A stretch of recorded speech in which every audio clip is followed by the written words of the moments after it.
séquence vidéo, cette petite séquence vidéo au cours de laquelle nous allons tout simplement traiter un exercice sur le mouvement circulaire uniforme.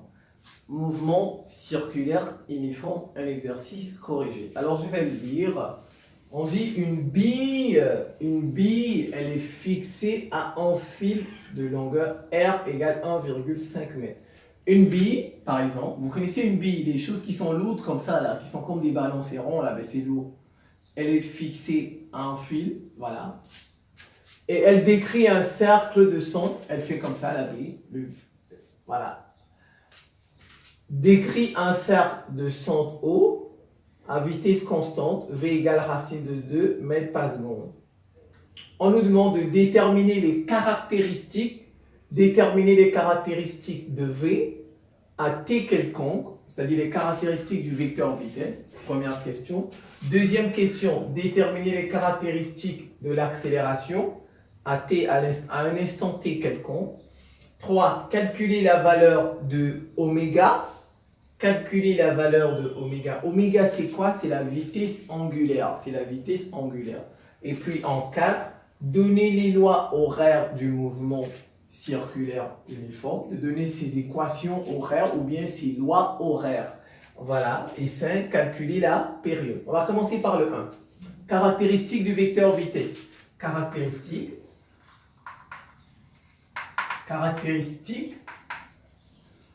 de V. Voilà, regardez.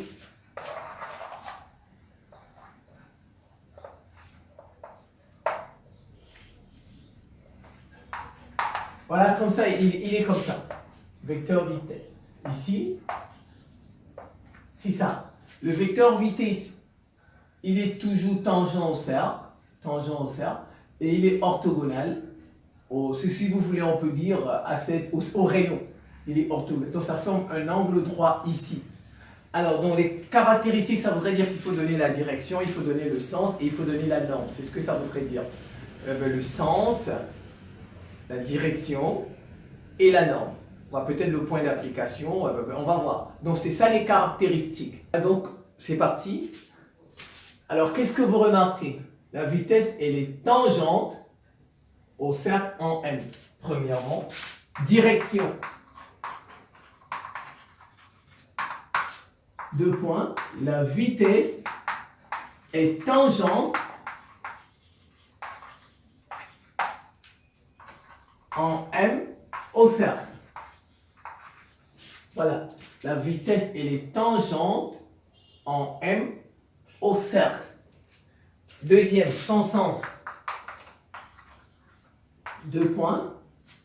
Le sens, en fait, la vitesse a le même sens que le déplacement, c'est tout. Si on va comme ça, la vitesse va comme ça. Vous ne pouvez pas aller comme ça et puis la vitesse fait demi-tour. Ah ben voilà, là, dans ce cas, on freine. Voilà, donc ici, le même sens, celui du déplacement. Du déplacement de la bille. Voilà, ça c'est le sens de la vitesse. Premièrement, direction. La vitesse est tangente en M au cercle. Son sens est celui du déplacement de la bille. Elle va dans le même sens que le mouvement, c'est tout. Et puis sa norme, je vais mettre ça ici pour terminer. Sa valeur ou norme, voilà, ça fait V. Ça a été donné, elle est constante, racine de 2 mètres par seconde. Alors, donc finalement, si on est dans, parce que regardez là, c'est un mouvement circulaire uniforme, on peut avoir ce qu'on appelle une base de Freinet. Base de Freinet. Je vais écrire la vitesse dans la base, on va dire comme ça, de Freinet. Voilà, dans la base de Freinet. Ici, ça, vous savez, la base de Freinet, elle a un vecteur normal. Et c'est comme le vecteur, par exemple, on dit OIJ, vous voyez un peu. C'est ça la base de Freinet dans un cercle, dans le mouvement circulaire. Il y a cette base NT, ça c'est la normale et ça c'est la tangente. Voilà. Donc ici, la tangente est dans ce sens. Donc je vais mettre T ici. Normalement, vous pouvez prendre la couleur pour distinguer. Je vais prendre une petite couleur. Voilà, ici. Voilà, je peux mettre N ici. Et puis je peux mettre Ça, c'est N. Et ça, c'est T. Vous voyez, c'est comme si on était dans O, I, J. Vous voyez un peu. Voilà, c'est un peu comme ça, mais il n'y a pas le O. On est la base IJ. La base IJ, on appelle ça la base de Frenet. Alors, donc, l'accélération sera quelque part ici. Et la vitesse, là, voilà. L'accélération, elle est toujours centripète. Elle est toujours dirigée vers le centre. Ça, c'est le centre O. Alors, donc, je peux l'écrire la vitesse dans le vecteur vitesse dans la base de Frenet. C'est V égale racine de 2 T. Voilà. Comme par exemple, parfois en mathématiques, on écrit U égale 2I plus 3J. Vous voyez, on écrit le vecteur U dans la base IJ. 2I, ça veut dire que, vous voyez, je ne sais pas si vous comprenez, je prends un peu les maths si jamais vous avez oublié. Donc c'est ça. Le vecteur vitesse dans la base de Frenet s'écrit comme ça. Regardez, le V, il est par ici, il est avec le T. Voilà, il est avec le T, mais il n'est pas avec le N. Il n'est pas par ici. Voilà, donc voilà son écriture dans la base de Frenet. Maintenant, on va passer à l'accélération. La question 2. Même chose pour l'accélération. 2. Accélération. On va donner sa direction, son sens et sa norme. Alors déjà, donc, il faut bien connaître sa leçon. Il s'agit d'un mouvement circulaire uniforme. Si vous êtes par exemple dans un mouvement rectiligne uniforme, dès que la vitesse est constante, ça voudrait dire que l'accélération est nulle. Mais ce n'est pas le cas dans un mouvement circulaire uniforme. Dans un mouvement circulaire uniforme, bien que la vitesse soit constante, mais l'accélération n'est pas nulle. L'accélération, elle est constante aussi. Pourquoi? Parce que, regardez, en fait, T, le vecteur tangent, il varie. Parfois, il peut être ici. Regardez, je vais faire ici, je vais l'effacer. Regardez, je l'ai mis ici, n'est-ce pas? T, il est là. Comme ça, T. Mais parfois, quand on avance, maintenant la vitesse est par ici, n'est-ce pas? T sera par ici. Vous voyez? Si on est par ici, T est par là. Et si on est maintenant ici, T est par là, ainsi de suite. Donc, je vais effacer. Ça voudrait dire que T varie. C'est le fait parce que T là, le vecteur tangent varie, ce qui fait que l'accélération n'est pas nulle. Donc, A, déjà, c'est dv sur dt, n'est-ce pas? L'accélération, c'est la dérivée temporelle de la vitesse. Ça veut dire qu'on dérive la vitesse par rapport au temps. Maintenant, on sait que V est constante, mais et que T varie. T varie au cours du mouvement. Au cours du mouvement. Comme je viens de vous le montrer avec le dessin, regardez, T, il sera, si la vitesse est par ici, regarde, on a dit la bille fait le tour, n'est-ce pas? La bille, elle fait le tour. Donc, elle peut être ici, le point M peut être ici, comme le point A, après il sera ici, après il sera ici, après il sera ici. Vous voyez, c'est comme si je fais, regardez, je fais le tour, je fais un cercle, je suis maintenant ici, n'est-ce pas? Après, je continue, je suis ici, après je continue, je suis ici. Vous voyez, c'est ça. Donc, V est constante et que T varie au cours du temps. Par conséquent, A n'est pas nul. N'est pas nul. L'accélération n'est pas nulle. Et dans la base de Frenet, l'accélération est égale l'accélération tangentielle plus l'accélération normale. Ça, c'est N. Donc, dans cette base, la base de Frenet, l'accélération, elle se partage en deux. Il y a une accélération tangentielle, AT, comme ça, et il y a une accélération normale. Bon, maintenant, celle-ci, elle est nulle. L'accélération normale, attendez, c'est AT, oui, T, puisque A, il est par ici. A, il est par là, donc c'est celui-ci qui est nul. Or, AT égale à dv sur dt qui est nul. AT est nul. AT est nul. Est nul. Et, je ne sais pas, et je vais économiser un peu, je ne sais pas, il y a encore. Et AN, en fait, ça c'est la leçon. AN c'est V carré sur R. R c'est le rayon de courbure. R, c'est le rayon de courbure. Quand on vous a donné ici, on dit une bille fixée à un fil de longueur R est égal à 1,5 mètres. Vous voyez, ça, c'est R, le rayon de courbure. Donc, finalement, je peux trouver AM. V au carré, racine de 2, au carré, divisé par 1,5. Donc, 2 sur 1,5, ça fait AM égale à 1, quelque chose. Donc ça fait 1,3 mètres par seconde au carré. Voilà, ça c'est la valeur. Comme ici, ici. Maintenant, je peux l'écrire dans la base de Freinet. Donc AN,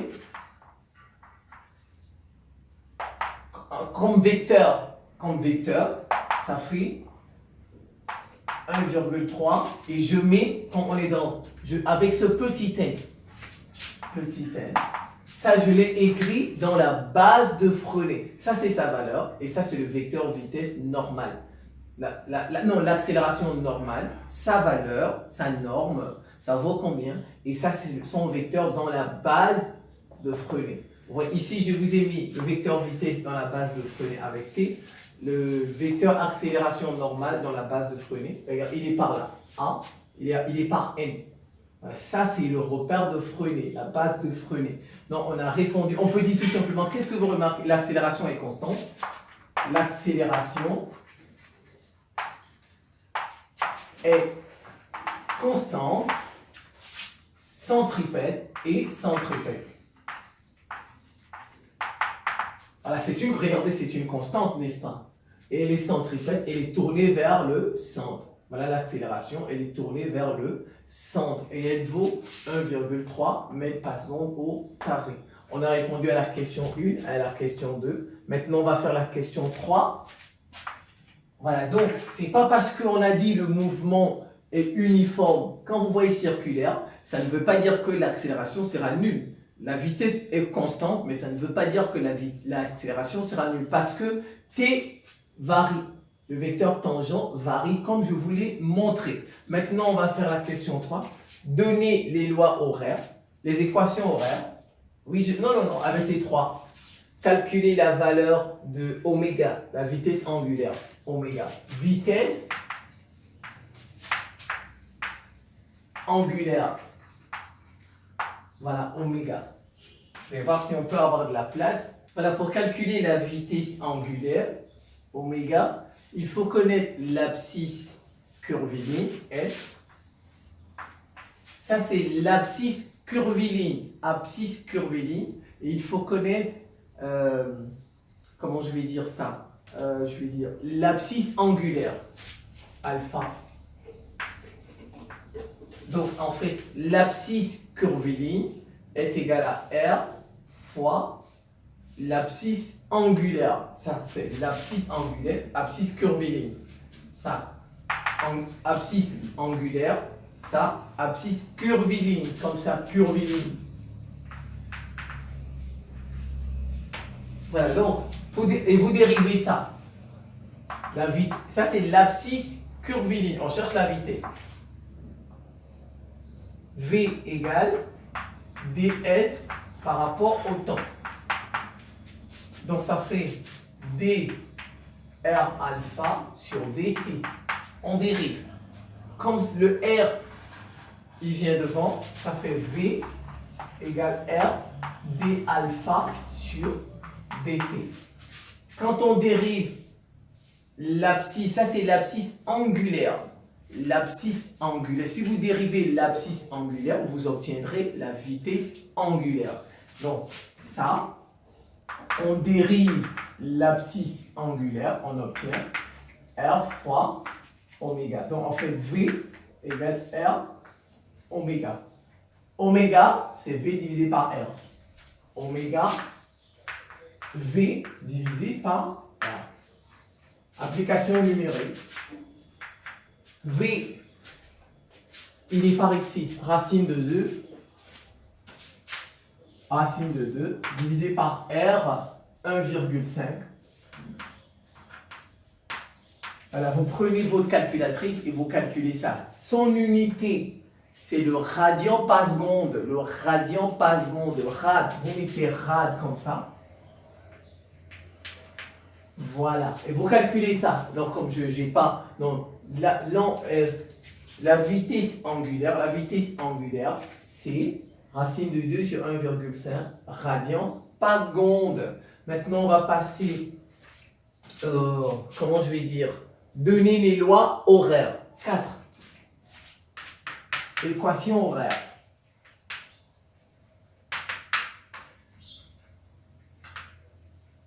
Voilà, équation horaire. Donc les équations horaires du mouvement, c'est quoi? C'est F et alpha. C'est tout. C'est-à-dire l'abscisse curviligne et l'abscisse angulaire. Regardez bien, on va trouver lui, la vitesse elle est constante. On a dit ça dès le début. Racine de 2. Et puis la vitesse angulaire aussi, elle est constante.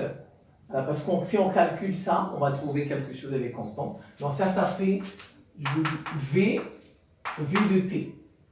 Qui nous donne tout simplement, V, c'est racine de 2t. Ça, c'est l'équation horaire de l'abscisse curviligne. L'équation horaire, ça voudrait dire qu'il y a un paramètre à l'intérieur, il y a le temps, il y a t. Et lui, ça c'est l'abscisse angulaire, son équation horaire, c'est... Pourquoi? Parce que les deux sont des constantes. L'abscisse est constante, ça. La vitesse angulaire est constante. La vitesse, on va dire comme ça, normale, elle est constante aussi. Donc, vous voyez, ça donne ça. Et lui, je vais remplacer.